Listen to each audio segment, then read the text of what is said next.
Mar tak bisa melarang Rio dan Amara yang bolak-balik mendatanginya sesuka hati. Padahal itu sangat berbahaya. Dia akan menanggung resiko yang belum bisa dibayangkan andai mereka kepergok. Tapi Mar juga merasa senang bisa bersama anaknya. Apalagi saat ini banyak yang mencari Amara untuk melenyapkannya. Dengan Amara sering datang padanya, dia bisa tahu keadaan Amara baik-baik saja, walau diburu para penjahat.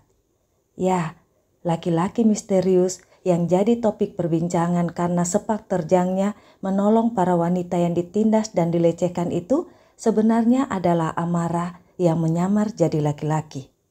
Situasi Amara yang berbahaya membuat Mar dan Rio sangat cemas. Mar juga sudah mengetahui identitas Rio. Kau yang menolong Ara dan Andre, juga Dion. Kuduga penculik anak-anakku adalah orang yang sama. Kau pasti mengetahui info siapa orang itu, iya kan? Tanya Mar menatap Rio. Rio hanya bisa duduk tak bisa mengelak karena Mar sudah mengenalinya. Tapi identitasnya sebagai Raka, bukan yang asli sebagai Rio. Itu benar, dugaanku Pedro. Tapi semakin kuselidiki, aku berkesimpulan Pedro hanya kaki tangan. Orang-orang seperti Pedro dijadikan kaki tangan untuk menutupi dalang sesungguhnya. Si dalang punya orang-orang seperti Pedro dalam tiap aksinya. Dan dalam aksi menculik anak-anakmu, Pedro lah yang jadi topengnya. Itu sebabnya aku melarang Ara bergerak sendirian. Musuh tak dikenali, itu sangat berbahaya untuk Ara. Kau harus menghentikannya. Apalagi sekarang bukan hanya musuhmu saja yang jadi lawan Ara, tapi para penjahat kecil dari yang iseng nyopet sampai para pemerkosa. Ruang gerak Ara semakin sempit, bro. Hentikan dia, sangat bahaya, kata Rio. Aku tak bisa menghentikannya. Dia ingin membalas dendam untuk menghentikan traumanya. Anak itu keras kepala. Tapi jangan khawatir, aku tahu cara mengatasinya, kata Mar tersenyum misterius. Rio berkernyit alis, merasa ada sesuatu yang akan dilakukan Mar. By the way, baiknya kau memakai topeng sepertiku, jangan wajah aslimu, saran Mark. Rio tertawa, merogoh ke dalam tas pinggangnya dan menaruh apa yang dirogohnya itu di atas tempat tidur. Mar meraihnya dan terkejut. Di tangannya ada beberapa topeng sintetis seperti yang dipakainya. Hanya saja wajahnya beda-beda. Mar tertawa. Sepertinya tempat pembuat topeng kita orang yang sama, kata Mar mencoba salah satu topeng. Coba yang ini bro, kata Rio menyodorkan sebuah topeng. Setelah Mar memakainya dan bercermin, dia terkejut. Rio tertawa. Kita kembar sekarang, kau bisa menyamar menjadi aku, kata Rio tertawa karena Mar memang memakai topeng yang wajahnya sama seperti Rio. Aku juga punya 3 topeng wajahku sebagai Gary. Kau bisa jadi kembarnya si Gary, kata Mark mengambil topeng dari balik jendela dan memberikannya pada Rio. Di situ tempatmu menyembunyikan topengmu. Apa mereka tak pernah menggeledahmu? Tanya Rio. Makanya jangan bikin hal yang mencurigakan. Selama jadi anak manis, mereka tak akan curiga dan tak akan menggeledahku. Wanita itu agak bodoh, tapi ayahnya jenius dan licik. Aku perlu ekstra hati-hati menghadapinya, ujar Mark. Rio menatapnya. Kenapa kau bisa terjebak di sini? Tanya Rio. Tak usah membahasnya, sekarang kita harus jadi kembaran Ara, jadi laki-laki misterius itu, kata Mark.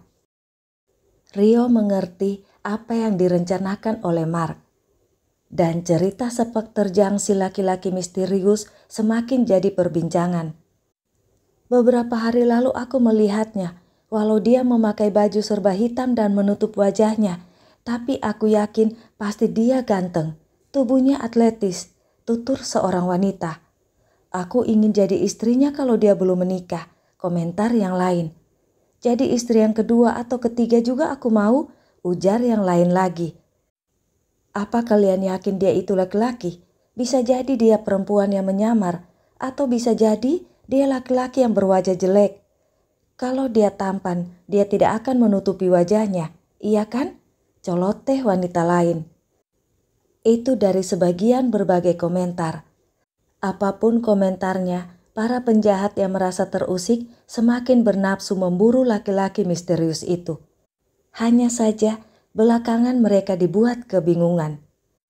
Mereka menjadi kebingungan karena di satu tempat dilaporkan laki-laki misterius itu menolong wanita yang akan diperkosa dan Penny si penjahat disulut rokok sampai terluka sebelum diserahkan pada pihak polisi.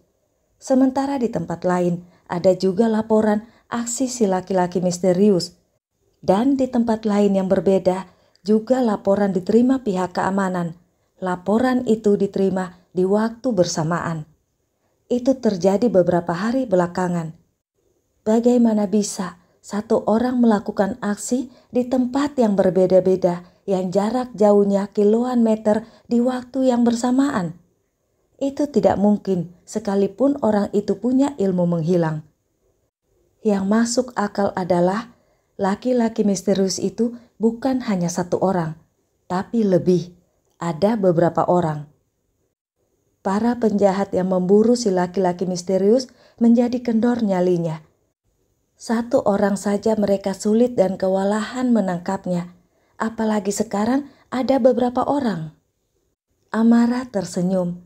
Dia bisa menebak siapa orang yang juga menyamar jadi laki-laki misterius seperti dirinya. Dia berterima kasih karena dengan begitu dia jadi lebih aman sekarang. Para penjahat jadi takut dan dia aman karena yakin papanya dan paman barunya itu akan melindunginya. Tapi saat Amara bertemu keduanya, Amara bersikap biasa dan seolah tidak tahu apa-apa. Mar dan Rio pun tak membahasnya di depan Amara. Mereka trio yang tak perlu resmi menjadi trio. Rio tersenyum. Ide Mar memang jitu. Dengan dia dan Mar ikut menyamar jadi laki-laki misterius, mereka bisa melindungi Amara sekaligus membantu mengurangi kejahatan. Rio suka itu. Secara tersembunyi, Rio mulai menuntun Amara pada jejak pelaku-pelaku yang dicari Amara tanpa Amara sadari. Rio memberi info tersembunyi lewat pesan pada Mike si penolong, dan Mike meneruskan info itu pada Amara. Lalu Amara akan bergerak mencari sasarannya, dipantau Rio dan Mark. Rio hanya membahasnya dengan Mark saat ada pelaku yang berhasil Amara eksekusi. Tak kuduga anakmu itu bisa berlaku kejam, bahkan cenderung sadis. Dia sudah mengeksekusi 4 orang dari 9 pelaku yang ada di lokasi waktu itu, ujar Rio. Mar menarik napas berat. Dia membantu anaknya membalas dendam, secara tidak langsung membantu Amara melakukan hal yang tidak baik. 3, 2, 1. Waktu begitu cepat berlalu. Di suatu pagi, seorang pelayan wanita menghadap Lily dan menyerahkan sesuatu yang terbungkus tisu. Lily membukanya dan mengernyit. Tisu itu membungkus sehelai rambut panjang hitam. Jelas itu rambut wanita. Saya menemukannya di kamar Tuan Gary saat bersih-bersih di sana tadi pagi. Jelas pelayan itu. Oke, rahasiakan ini. Kau pergilah, kata Lily setelah memberi uang pada pelayan itu. Lily berpikir sambil menatap rambut itu. Tak mungkin ada perempuan dari luar yang masuk ke kamarnya. Tak mungkin juga Gary pergi keluar, karena rambut itu ditemukan di kamar Gary. Apa ada pelayan wanita genit merayu Gary?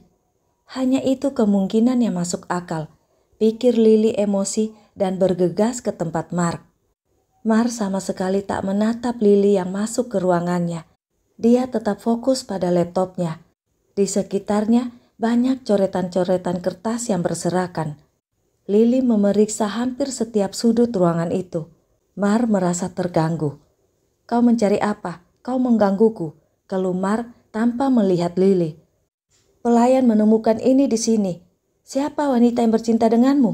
Teriak Lily menunjukkan helai rambut di tangannya.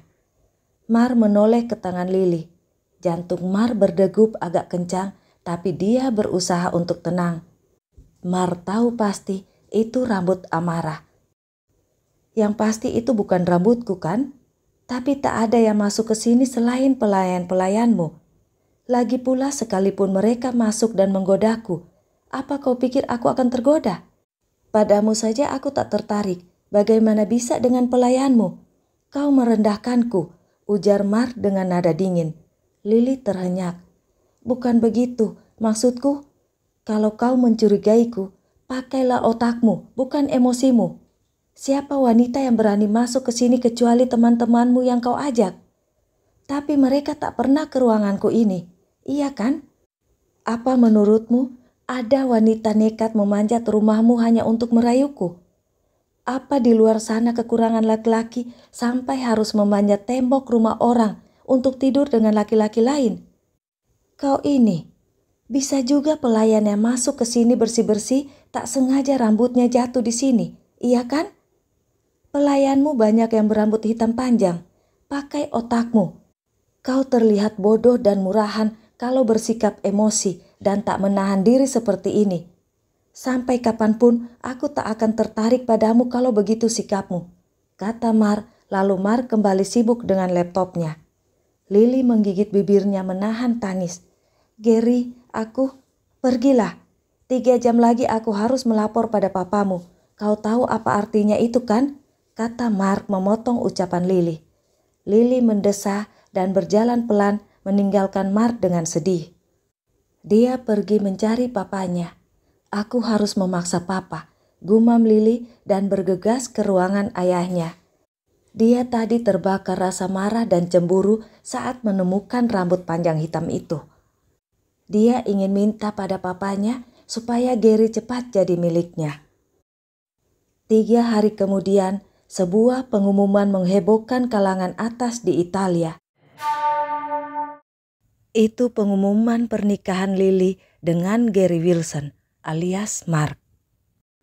I would rather hurt myself than to ever make me cry.